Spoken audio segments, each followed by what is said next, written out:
Gikan kang VP Sara. Kini kay VP Sara ni update ni sige day.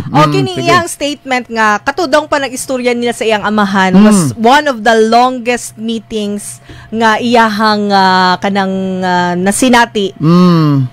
Uban ang iyahang amahan. So atong paminawon meaningful kaayo. Yes, meaningful kaayo ang iyahang panag-istorya. Atong paminawon Radyo Manirin. This has been one of the longest meetings I have had with the former president. Growing up, he was always busy with work. He was always busy with the country, and now I have this every day. Nawara karon sukad baga kasama sa kana bitang nisud sila sa politika. Si Inday bagya kasama masab si former President Rodrigo Roa Duterte. Karon pa gyud bagya kasama niadto siguro ang estudyante pa siya. Di kay sila magkaistorya ni papa niya kay mas politika yang papa ato nag-eskwela siya. Karon lang gyud siguro sila ka-heart og kanday. Kana bitang istorya nga do sa bukog gyud nga kana bitang panaginabi ba between daughter og bagya kasama amahan. Tinood yun na. Gani, comment pa ni Luella there siya, all has purpose.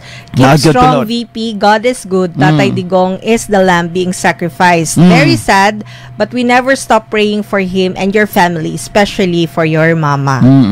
Tinood yun na. Mga kasama no nga, usahay ka ng mga pagsulay sa imuhang kinabuhi, maupod ka na ang rason aron mas maging close mo sa pamilya. Bitaw. Or maybe ka nang itugot manggod yun na sa Ginoo. Usahay itugot niya, gumikan doon na siya maayong tumong.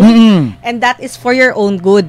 Yes, day. Mahimo na magtambagi ko bi. Matambagi ko. Oo, kanang Oo, kanang usahay ba? Mama gani bottom line na ni.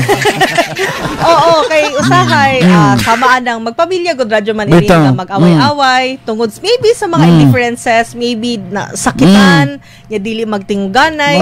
Nya pansin nimo nga pagka nang nay mo ospital sa pamilya magtapok gyud sa ospital.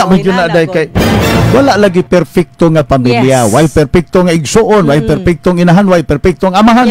Basta why perfectong pamilya bagya kasama. Mao na gyud timan ninyo. Naagit tanan issue. Nagidala-dala nga mga kinini ang matag pamilya.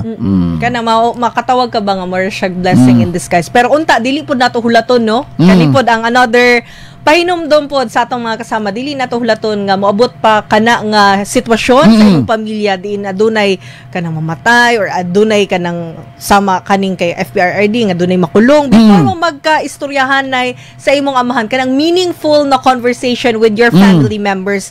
Kay samtang di ba permitin nato ni madunggan nga samtang kanang kung mahimo magpasaylo, kung mahimo mag-istorya, kung mahimo inana god kay wala mo gyud ta kabalo sa mahitabo sa umaabot. Nang sa mga wala pa nakapasaylo diha. Wala pasaylo na mo. Pasayloan na ang inyong amahan or maybe inahan diha nga dunay mabuhat sa inyo ha. Sampang dili pa ulahi ang tanan. Yes.